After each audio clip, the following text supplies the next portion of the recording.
Bonjour à tous et merci à tous de votre temps pour cette session.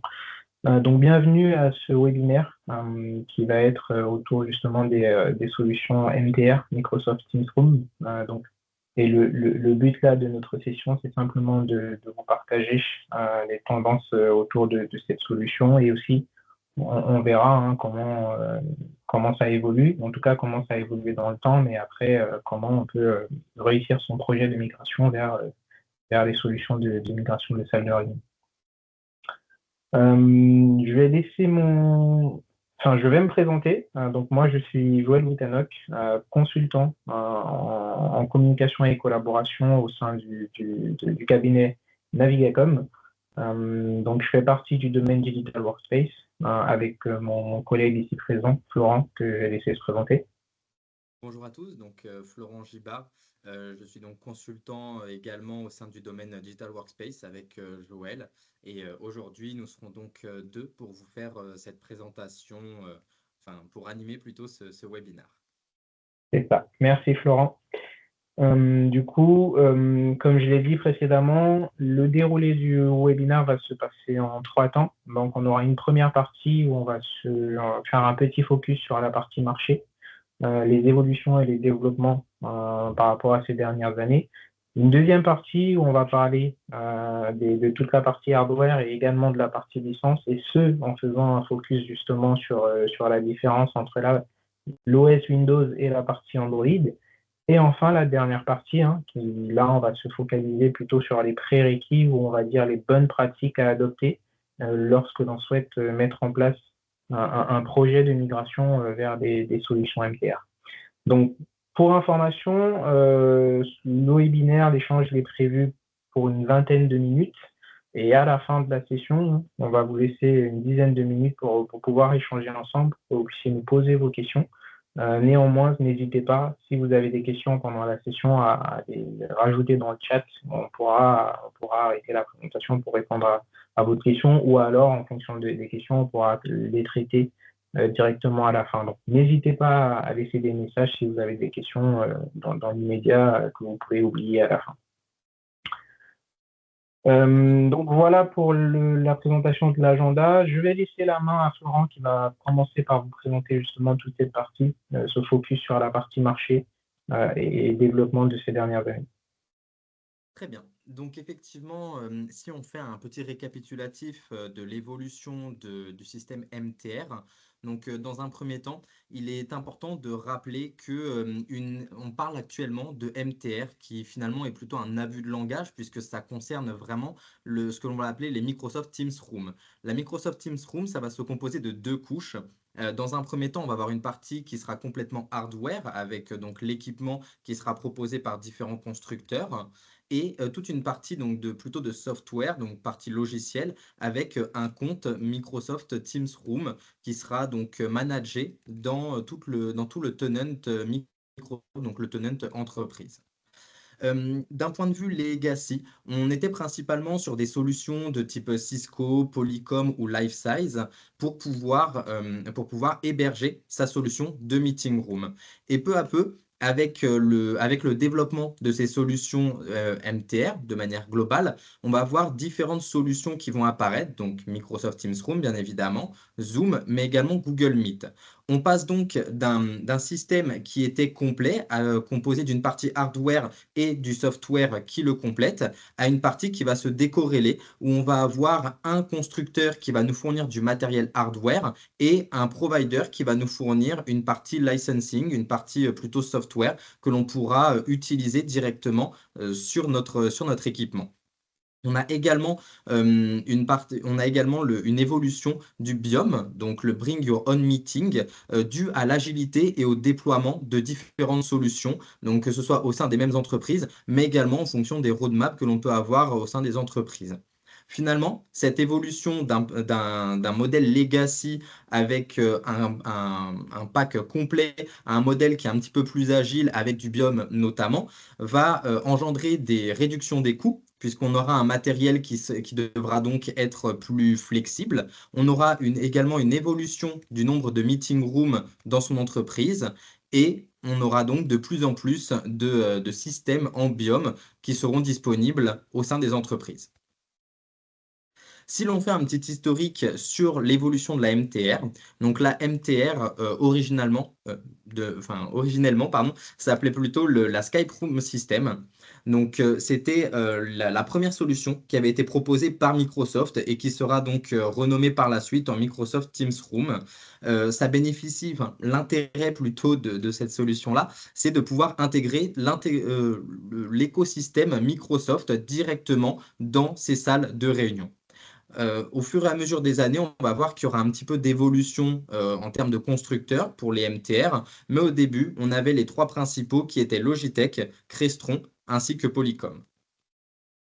Ensuite, on va avoir donc une transition vers une partie complètement dématérialisée du soft MTR, donc qui va transiter vers le cloud. On aura donc une solution qui sera complètement décorrélée de notre matériel. Ça va nous permettre de pouvoir intégrer de plus en plus de fonctionnalités telles que les calendriers partagés, mais également le booking de ces salles de réunion. Donc qu'ils soient directement en salle pour gagner en agilité ou avec les outils de réservation que l'on pourra mettre à disposition des utilisateurs à l'entrée des salles. En termes de constructeurs, pour ce type de solution, on va toujours retrouver Logitech, Crestron et par la suite, on va retrouver également Yeelink. Yeelink qui sera un petit peu spécifique parce que c'est des constructeurs chinois, donc à faire un petit peu, à prendre avec des pincettes plutôt. Ensuite, avec l'évolution plutôt avec la Covid-19 et la pandémie que ça a créé, on va avoir une évolution du travail en distance et donc du travail hybride avec des travailleurs qui seront sur site et des travailleurs qui seront en distanciel, ce qui va pousser finalement Microsoft à investir sur l'évolution de ces systèmes MTR. On va donc avoir une évolution dans un premier temps de l'adoption de Microsoft, mais donc par la suite de l'adoption des salles proposées par Microsoft. Parmi les fonctionnalités que l'on va voir apparaître au sein de nos salles, on va avoir les différents types de device management, donc l'intégration de plusieurs écrans. On va pouvoir commencer à intégrer également des whiteboards, donc qu'ils soient directement dans l'application MTR ou alors en physique avec nous, mais également donc le biode et également le biome qui sera supporté pour certains types de matériel. Avec donc l'expansion de l'investissement sur ces salles MTR, on va avoir différents constructeurs qui vont voir le jour, enfin qui vont émerger plutôt. Donc on retrouve bien évidemment Logitech, mais on va avoir Poly, on retrouve toujours Yeelink, on va également avoir HP, Lenovo, mais également d'autres constructeurs. Et aujourd'hui, donc ce qui nous intéresse, on va avoir de plus en plus de fonctionnalités qui vont être intégrées, donc des fonctionnalités beaucoup plus dans l'air du temps avec l'intégration de l'IA, notamment dans le tracking de speakers ou même le tracking des différentes personnes dans une salle pour pouvoir les condenser et avoir l'intégralité des participants réunis sur une seule image. L'interopérabilité de l'équipement, on verra ça un petit peu plus en détail par la suite, mais l'idée c'est que l'équipement se décorrèle donc de la partie soft et que sur l'équipement d'un constructeur spécifique, on peut mettre aussi bien du soft Microsoft comme du Google ou encore du Zoom.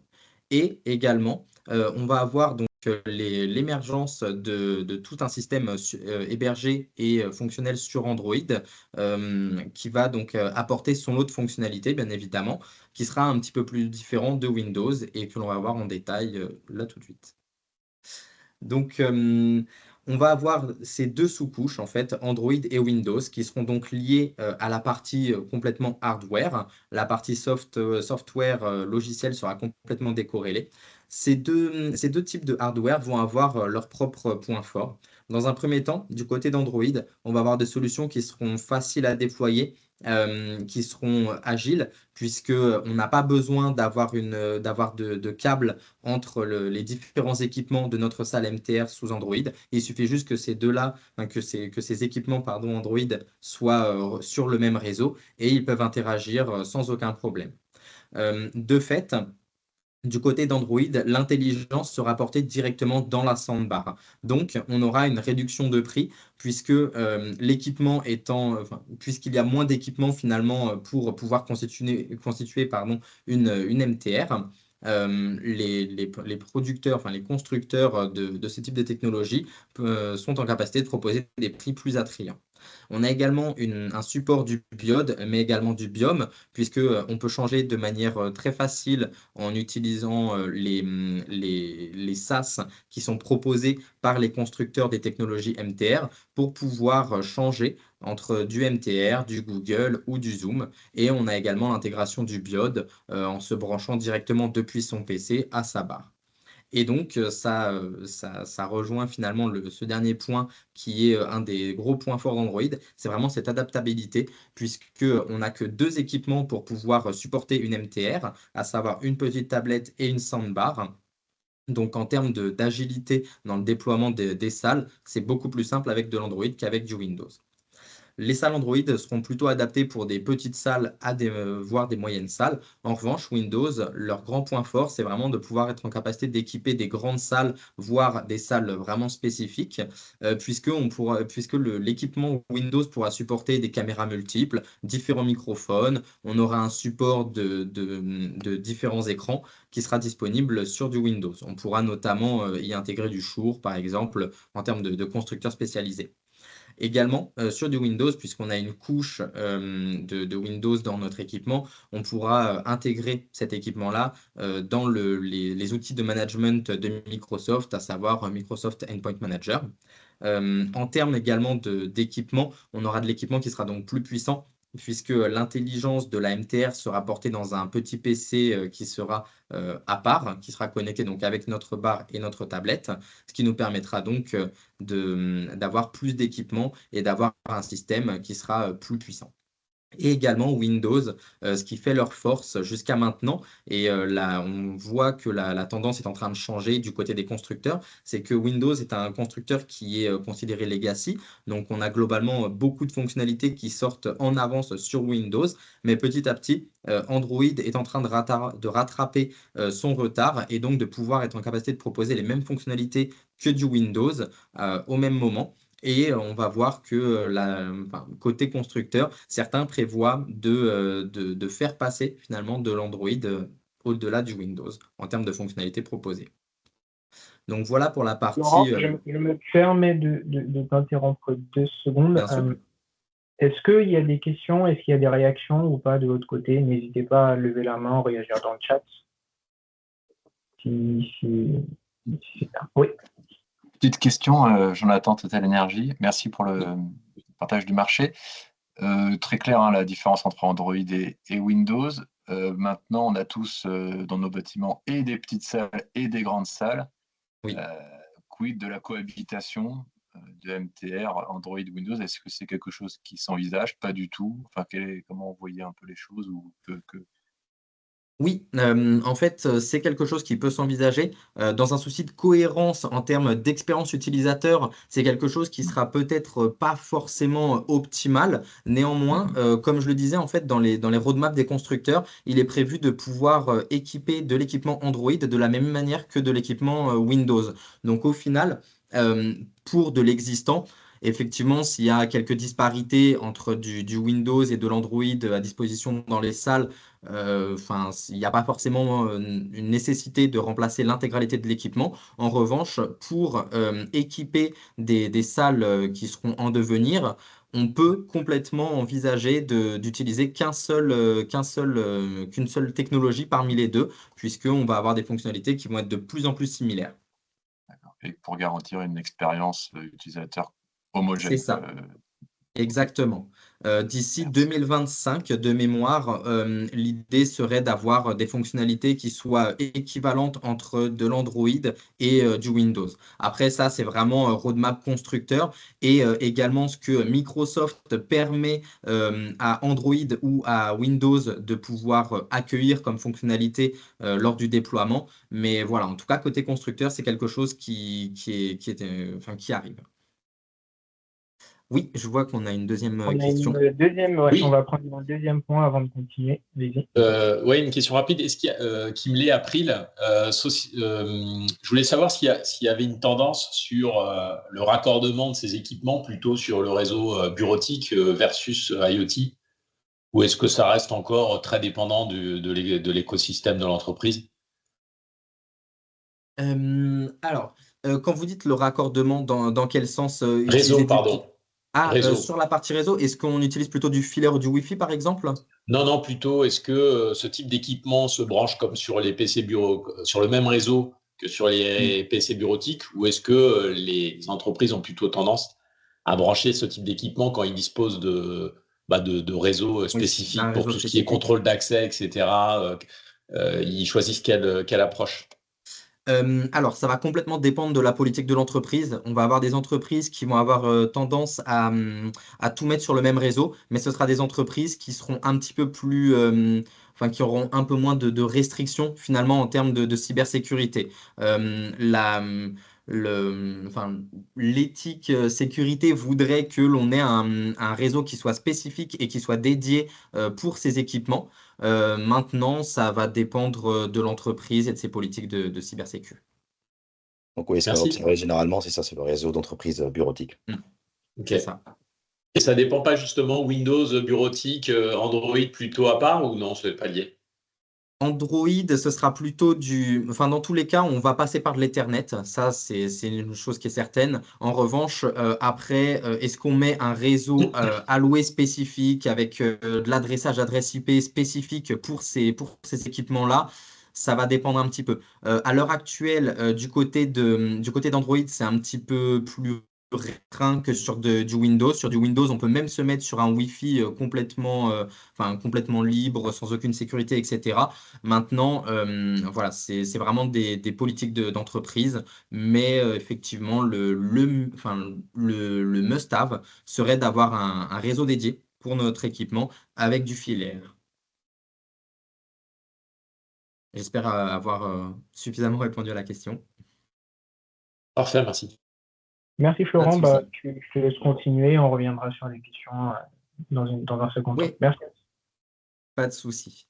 Donc, on a vraiment fait un focus sur la partie hardware. Maintenant, sur la partie plutôt software. Donc, Microsoft propose à l'heure actuelle deux types de licences. Donc, une licence qui est complètement gratuite, mais limitée à 25 dans le tenant, et une licence pro qui est donc illimitée dans le tenant, mais qui coûte donc 37,40 € hors taxe par mois, sachant que ce sont des abonnements qui sont annuels. Donc, pour une seule salle, il faut compter environ 450 € annuels. La majeure différence entre ces deux types de licences, ça va vraiment être sur la partie cybersécurité. Donc, finalement, on y revient un petit peu, les compliancy aux règles de sécurité de l'entreprise. Donc, les licences Teams Room basiques proposeront très peu, voire zéro finalement, fonctionnalité de cybersécurité. En revanche, sur des versions payantes, on va avoir différentes features de management de nos équipements, notamment le end-to-end call encryption. On va avoir le Microsoft Entra Conditional Access Policies que l'on pourra ajouter, et on va avoir de l'intégration sur l'ITSM. Donc l'idée ici, c'est de mettre en avant les principaux points qui pourraient pousser les entreprises à partir sur une licence pro. Maintenant, il y a une documentation Microsoft qui récapitule chacun des points et qui compare les deux types de licences point par point. Donc, on pourra vous la partager par la suite. Je pense que ça peut être intéressant. Mais voilà, en tout cas, d'un point de vue cybersécurité, c'est plus intéressant d'avoir une licence pro. On a également quelques points qui permettraient de donner de la valeur finalement à vos réunions, qui sont pas négligeables sur la version, sur la licence pro. Je pense notamment au support des multicaméras, puisqu'avec une Microsoft Teams Room basique, on ne peut avoir qu'une seule caméra de connectée, on ne peut avoir qu'un seul écran de connecté, on ne peut pas activer non plus la suppression du bruit avec une IA. Donc typiquement, si vous êtes une entreprise qui est amenée à organiser beaucoup de webinars ou de town hall, pour rendre ces derniers beaucoup plus vivants, c'est quelque chose qui peut être intéressant. On a également aussi la fonctionnalité de comptage de personnes. Donc voilà, il y a quand même quelques points forts finalement à prendre une version professionnelle. Maintenant, si vous avez un besoin qui est assez basique dans des salles qui sont plutôt petites, la licence basique suffira largement. Est-ce que vous avez des questions sur cette partie de licensing?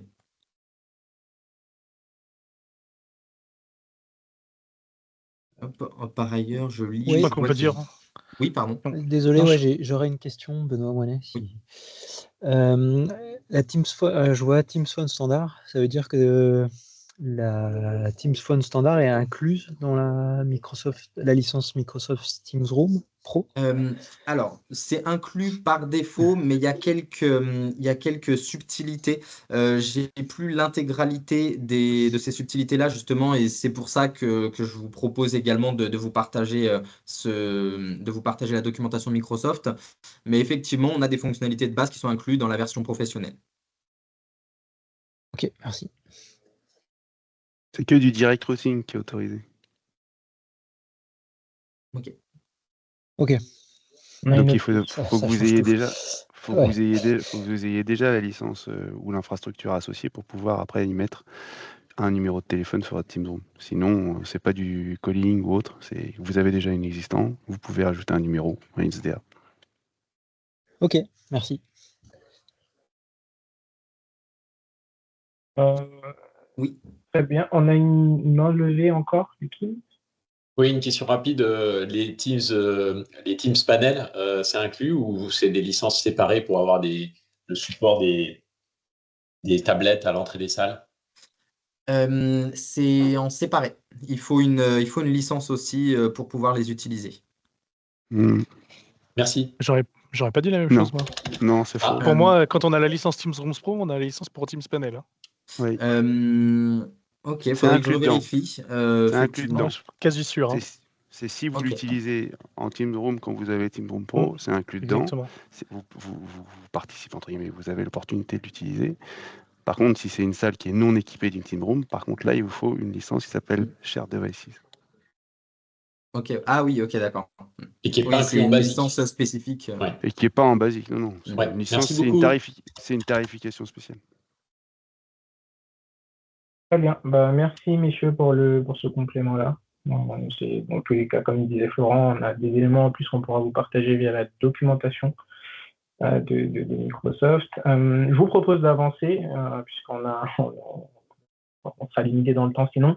Donc là, le troisième point, ce sera de voir ensemble quelques prérequis, quelques best practices, à mettre en place lors de la migration, en tout cas quand on met en place un projet de migration vers des solutions MTR.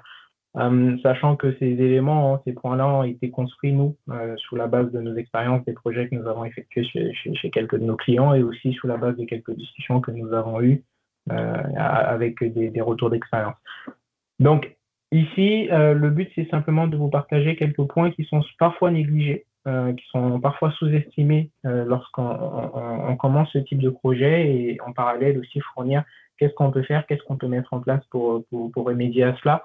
Un des premiers points, ça va être souvent de ne pas prendre en compte justement en fonction, nous, de notre besoin, en fonction du contexte de notre entreprise, prendre en compte les fonctionnalités dont on a vraiment besoin pour notre salle ou pour nos différentes salles. On l'a vu précédemment parce que Florent nous a présenté, on peut avoir des différences de fonctionnalités entre un système Android ou un système Windows ou même chez différents constructeurs. Donc, avant de démarrer un projet, il est vraiment important, vraiment pertinent de bien définir ses besoins. Pour ça, il faut faire une analyse, en fait, nous, de notre existant et aussi, du coup, définir un besoin, vers quoi on veut y aller et quelles sont les différentes fonctionnalités qu'on souhaite mettre en place, nous, pour nos différentes salles ou alors pour répondre aux besoins de nos utilisateurs. Un deuxième point, ça va être aussi justement de ne pas prendre en compte les différentes configurations des salles qu'on peut avoir. Donc, de se dire qu'on peut mettre tout type d'équipement dans la salle sans prendre en compte la configuration de la salle, sans prendre en compte l'homogénéité qu'on peut avoir entre les différentes salles. Ça aussi, c'est un point qui peut être négligé parfois par les entreprises. Donc, un peu comme dans le premier cas, il est bien important de voir quel type de salle on a, quel type de salle on souhaite aménager. Et pour ça, pareil, faire une étude au préalable en avance de phase pour bien déterminer ce qu'on doit mettre en place dans nos salles. Et en troisième point, qui va concerner la partie coût, on a parfois tendance à vouloir aller vers la solution la moins chère. qui ne va pas forcément répondre à notre besoin et qui, même en termes de qualité, en termes de fonctionnalité, va être limité par rapport à notre besoin réel, parce qu'on veut aller vers la solution qui va le plus ou moins convenir à notre budget. Alors, ici, ce que nous disons, c'est plutôt de voir sur le long terme, regarder sur le long terme. On peut essayer d'investir sur une solution qui est plus chère à l'achat ou à l'acquisition, mais qui, sur le long terme, va beaucoup plus répondre à nos besoins et aux fonctionnalités dont auront besoin les utilisateurs. Mais du coup, sur le long terme aussi, on pourra la conserver sur un beaucoup plus long terme et du coup avoir vraiment un retour en fait sur l'investissement qu'on a fait par rapport à si on avait pris un équipement qui initialement est moins cher, mais qui ne va pas durer, qui ne sera pas résistante ou qui ne va pas répondre à notre besoin sur la durée. Donc là, ce sont les premiers points. Sur la slide suivante, pour continuer dans le même registre, un des points, ça revient avec le deuxième point que j'ai évoqué précédemment, c'est vraiment sur la partie immobilier, il faut vraiment regarder quel type de salle on a par rapport à la taille des salles. Comment est-ce que la salle est cloisonnée, le nombre de personnes que la salle peut contenir, les mètres carrés, tout ça, en fait, c'est vraiment important. Comme vous vous doutez, une salle qui peut contenir 4 personnes et une salle qui va contenir 10 personnes, on ne va pas l'équiper, on ne va pas mettre les mêmes devices et l'équiper de la même manière. Une salle qui est modulable et une salle qui n'est pas modulable, pareil. Il y a des salles qui sont modulables, qui sont très flexibles, qui peuvent contenir 4 personnes et un autre jour peut contenir une dizaine de personnes. Voilà. Dans ces cas de configuration-là, il faut vraiment voir est-ce que le type de matériel, est-ce que le type de solution que je mets en place à l'instant T va pouvoir répondre aux besoins de la salle en fonction de la configuration de la salle. Le deuxième point, c'est la partie mobilier. Idem, ça rejoint un peu ce que j'ai dit précédemment, c'est sur cette partie mobilier, il faut aménager la salle avec les équipements. Alors là, on ne parle pas ici d'équipements MTR, mais vraiment la table nécessaire, les chaises nécessaires pour le confort aussi des utilisateurs. Ça, c'est un point très important. Et généralement, même pour équiper la salle aussi, si on regarde vraiment la partie équipement matériel, c'est si j'accroche une télé sur le mur, est-ce que je dois accrocher ma barre à tel ou tel endroit, etc. Donc, on peut customiser en fait vraiment toute cette partie mobilier également pour pouvoir répondre aux besoins de la salle. En troisième point, il y a la partie IT et la partie interopérabilité dont on a évoqué précédemment. Sur la partie interopérabilité, en fonction des salles, on peut être amené à mettre plusieurs équipements, différents types d'équipements, et il faut pouvoir avoir une interopérabilité entre ces différents types d'équipements-là. Typiquement, dans une très grande salle, on peut être amené à mettre des micros, installer des micros un peu dans des murs, sur le plafond, sur la table, pour pouvoir capter en fait le son de différents endroits. On peut mettre des écrans devant, des écrans derrière, à gauche, à droite. Pareil, il va falloir pouvoir en fait interconnecter et permettre l'interopérabilité entre tous ces différents équipements-là. Et le deuxième point, qui rejoint un peu une question qui a été posée précédemment, c'est la partie configuration, en fait, simplement et interconnexion avec toute la partie réseau, toute la partie IT. Il faut mettre en place, en fonction également de la politique de l'entreprise, en fonction de nos besoins, en fonction du type de salle qu'on a et du nombre de salles qu'on veut équiper, on peut être amené à mettre en place un réseau spécifique, nous, pour nos solutions, pour pouvoir, pour pouvoir fournir la bonne bande passante, ou alors on peut simplement mettre la solution, si on n'a pas de grandes salles ou beaucoup d'équipements à mettre en place, sur notre réseau déjà existant sans pour autant créer un réseau spécifique à ces équipements-là. Donc ça, c'est des points qu'il faut prendre, analyser et voir qu'est-ce qu'on veut et qu'est-ce qu'on souhaite mettre en place. En dernier point, qui sont des points, disons, plutôt génériques et qui souvent sont aussi oubliés, c'est dans une salle, si on a beaucoup d'équipements à mettre en place, est-ce qu'on a assez d'alimentation électrique dans cette salle-là? Est-ce qu'il faut emmener de l'électricité dans une salle, recréer des prises pour pouvoir alimenter simplement nos équipements? Donc ça, c'est des points qu'il ne faut pas négliger. Est-ce qu'on a besoin que nos équipements qu'on va mettre dans la salle soient mobiles ou pas? Si oui, il faut installer des rails sur lesquels on va venir fixer nos équipements pour permettre la mobilité des équipements. Si on a beaucoup de salles à aménager, est-ce qu'on a besoin d'un matériel de spare? pour pouvoir répondre à notre besoin et pouvoir rééquiper rapidement les SAD ou en cas de panne, en cas de problème de dysfonctionnement ou autre. Donc, tout ça sont des points qu'il faut prendre en compte, qu'il faut réfléchir et ne pas négliger en fait au départ, au tout début du projet, chose qui parfois ont tendance ce sont des problèmes qu'on a souvent tendance à prendre au cas par cas et à rencontrer au fur et à mesure de l'évolution. Mais plus vite on les anticipe, plus vite on a noté ces points-là, et au mieux se déroulera notre projet lors de la phase justement d'intégration, de migration vers ces solutions MTR. Donc là, c'était une liste exhaustive de nous, ce qu'on a pu rencontrer, de ce qu'on a pu échanger, mais il peut en exister bien d'autres, bien évidemment, en fonction aussi, ça peut être au cas par cas, en fonction des besoins des entreprises. Donc, vous, de votre côté, si vous avez des points qui vous paraissent importants, qui n'apparaissent pas là, n'hésitez pas à nous les partager, on pourra en discuter tous ensemble. Par ailleurs, si je peux rajouter également un petit point, mais pour du déploiement, justement, on parlait tout à l'heure de différence entre du Windows et de l'Android. En fait, ça me fait penser également que sur de l'Android, par exemple, il n'y a pas d'alimentation, donc on est obligé de passer par, pour la tablette du moins, on est obligé de passer par des câbles PoE en fait. Donc si vous avez une salle qui ne prévoit pas d'avoir des prises Ethernet PoE, ça peut être un problème, notamment. C'est ça. Donc, si on avance à la slide suivante, on touche justement, nous, à la fin de notre présentation. Et là, on arrive à la phase d'échange, questions-réponses. Donc, on a déjà commencé précédemment, mais avec ce qu'on a présenté, si vous avez encore des questions, des remarques, nous sommes preneurs, et notamment aussi sur la partie projet, la partie migration, n'hésitez pas également à nous partager des cas que vous aurez rencontrés, des problématiques que vous aurez pu rencontrer, vous, dans vos situations, ou alors si vous avez simplement des questions, n'hésitez pas. Oui, monsieur Monet. Ouais, une autre question. En fait, c'est sur la partie Android. Comment ça se passe la mise à jour, les mises à jour en fait? C'est automatique? Enfin, comment parce que la partie Windows, elle est mise à jour automatiquement, mais Android, ça se passe comment?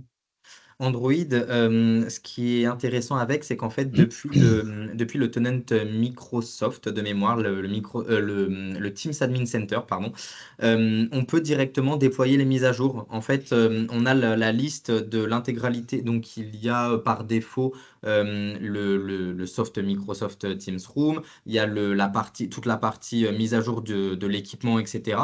Et en fait, toutes ces fonctionnalités-là peuvent se manager directement depuis le Teams Admin Center.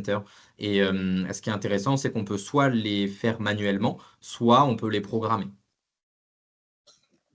Après, je pense qu'on peut gérer aussi avec l'outil MDM, UM à côté. Oui. Bon. C'est ça. On a aussi tous les constructeurs à l'heure actuelle qui proposent également un outil SaaS qui nous permet de déployer, sous réserve bien évidemment d'avoir son équipement bien configuré et connecté. On peut bien évidemment déployer l'intégralité des mises à jour. On peut faire de la prise en main à distance pour certains. On peut faire du restart, faire du reset factory. Enfin voilà. En fait, à l'heure actuelle, on peut faire de plus en plus de choses en 100% distanciel. Ok, merci.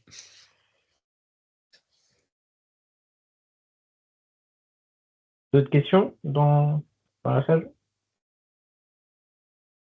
Une question éventuellement. Au début, vous avez mentionné que Yalink était à prendre avec précaution. Vous m'entendez bien? Oui. On vous entend bien. Oui. Et est-ce que c'est toujours le cas, cette méfiance envers ce constructeur, ou c'est quoi la position d'actualité? Alors, la position d'actualité, c'est que on peut parfaitement partir avec du Yalink. En fait, là où on pourra avoir des contraintes, ça serait donc par rapport au type d'entreprise. Typiquement, une entreprise dans l'armement, je les vois mal partir avec un constructeur chinois, dans le sens où la gestion des données en Chine n'est pas la même que celle en Europe.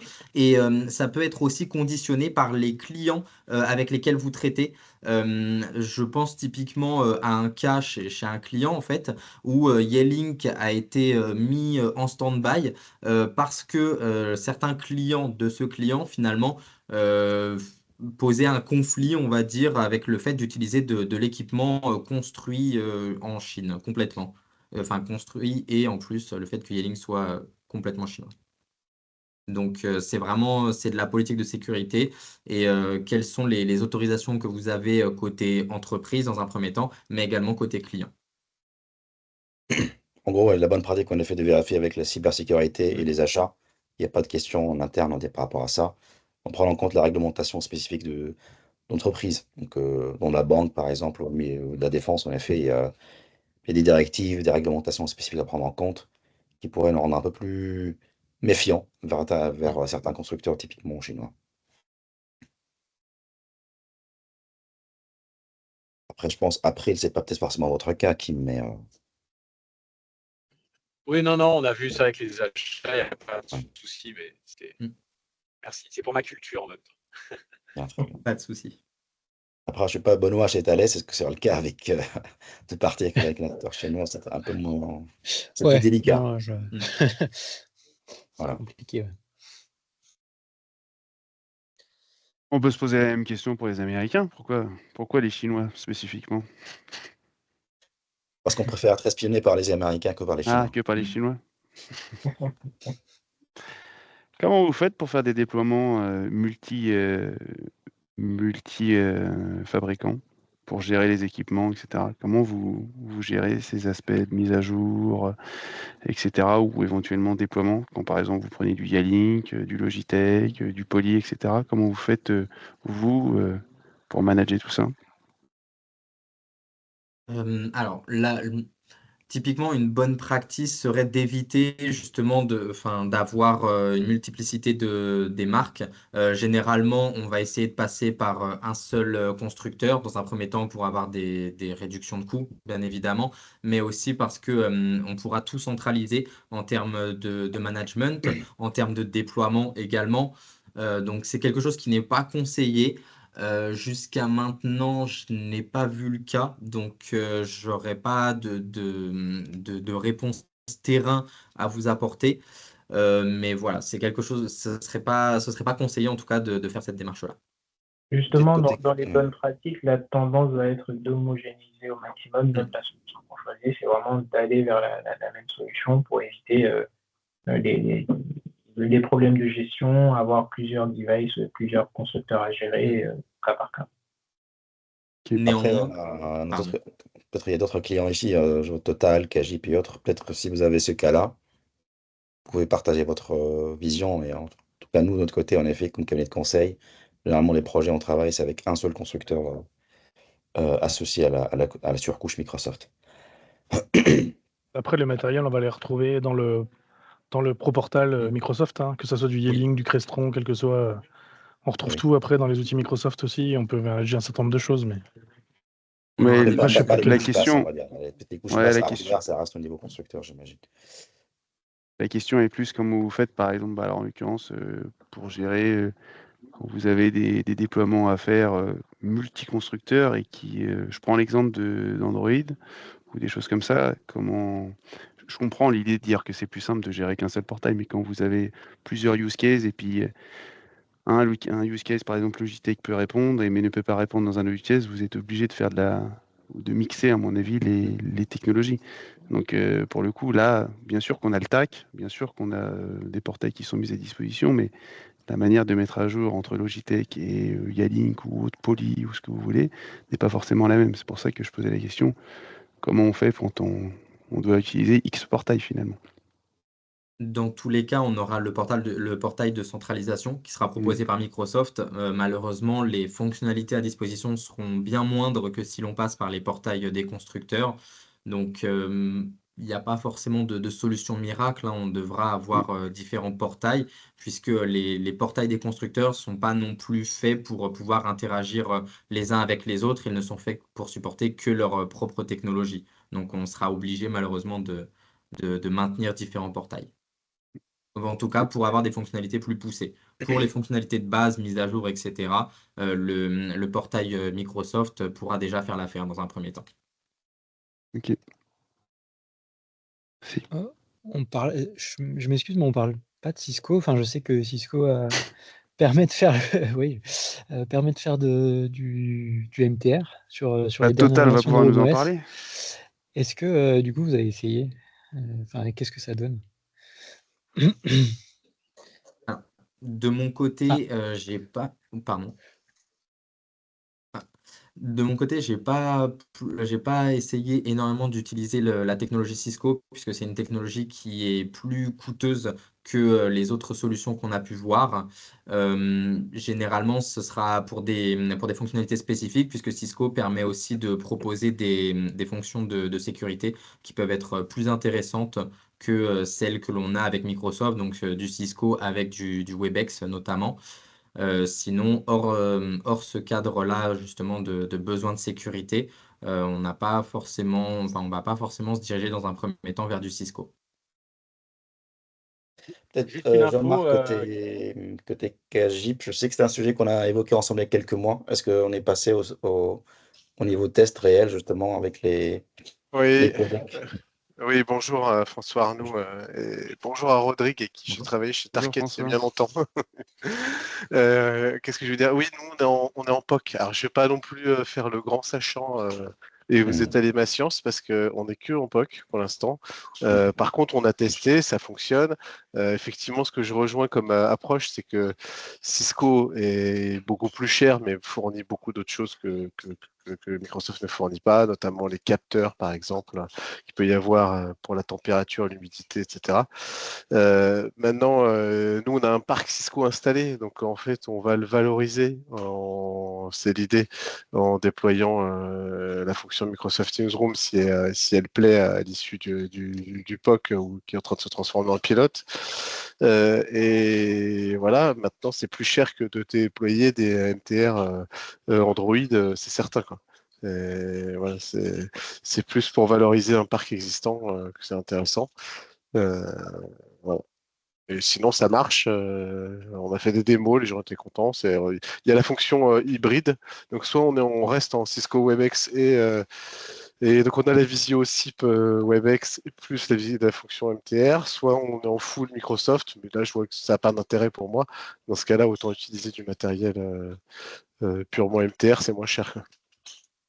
Voilà mon premier Comme retour. c'est pas un client qui compte peut-être opérer une transition de monde Cisco à Microsoft, c'est intéressant. Il y a un client qui se lance dès le début, prendre du Cisco compatible MTR, ça peut être un peu trop cher pour ce que ça fait, hein. On est d'accord. J'ai la même perception. Puis il y a des contraintes techniques, François. Tout ce qui est avec le control hub, etc. Comment vous faites pour la gestion du 802.1x, pour les certificats, etc. Pas simple, parce qu'en fin de compte, aujourd'hui, Cisco, c'est un OS Room OS qui héberge après dans un conteneur un OS Android pour lequel ils mettent à disposition le Teams Meeting Room. Mais après, il y a plein de contraintes derrière sur le control hub en termes de déploiement, etc., qui ne sont pas aussi faciles pour du WebEx versus des Android Microsoft qui sont contenus dedans. Nous, on a testé, il y a des contraintes liées au réseau qui sont assez fortes pour nous et qui ne nous laissent pas forcément présager de bonnes solutions. Vous avez un parc déjà déployé Nous, c'est différent. Nous, c'est différent dans le sens où on a déjà déployé depuis longtemps des Teams Meeting Room, et Cisco est arrivé dans la danse un peu trop tard pour nous, en l'occurrence. Ah oui. Vous, il tombe pile poil parce que vous êtes en mode transition. Donc, en transition, vous avez déjà le control hub, vous avez des choses, vous avez des équipements qui vont être et des équipements qui vont être compatibles Cisco Teams Room, ce qui fait que oui, en effet, vous pouvez capitaliser dessus. Mais en effet, comme vous le disiez, si c'est une installation from scratch, Cisco, oui, c'est assez cher. Moi, je ne partirais pas sur du Cisco, sur du from scratch. Non, je suis d'accord.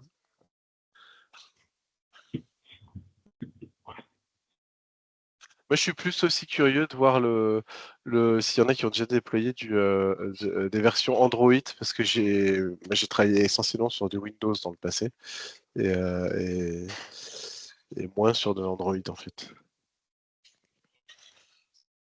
Moi, François, je suis curieux aussi de voir comment les gens déploient du Android dans le monde entreprise quand on a plus de 200 ou 300 équipements.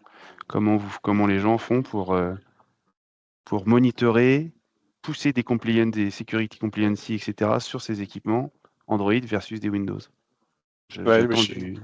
J'attends du feedback sur ça parce que Je reste perplexe.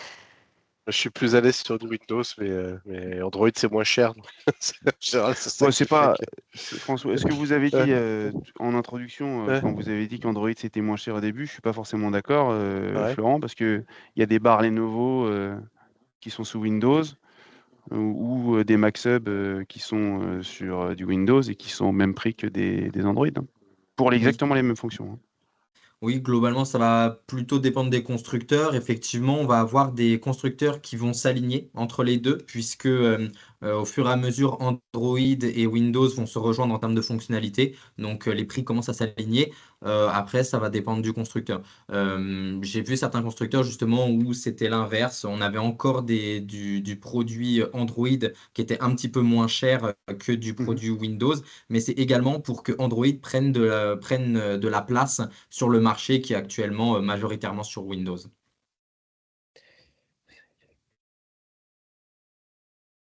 Et par ailleurs, pour les problèmes de compliance de Android, etc., justement, c'est un problème qui peut être un petit peu complexe et pour lequel Microsoft fournit également une documentation complète de la gestion du matériel Android.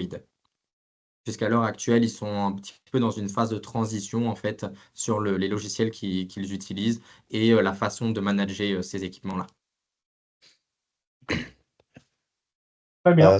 On prend le point justement pour le export, un déploiement à large échelle des Android. Je crois qu'on était supposé avoir Saint-Gobain avec nous aujourd'hui, mais ils sont pas là. Je sais que toute la tour Saint-Gobain est équipée en full MTR, déployé en interne. Et de mémoire, j'ai vu pas mal d'Android. Donc, on va croiser avec eux et on fera un feedback là-dessus. Merci tout le monde. Merci à tous. Sauf s'il y a une dernière question auquel on peut répondre, mais n'hésitez pas. Sinon, je pense qu'on sommes un peu plus que dans les temps. Merci à vous en tout cas. Très bien. Merci à tous tous. beaucoup. Bonne journée. Alors, merci. Merci. Merci beaucoup. Merci, au revoir. Au revoir.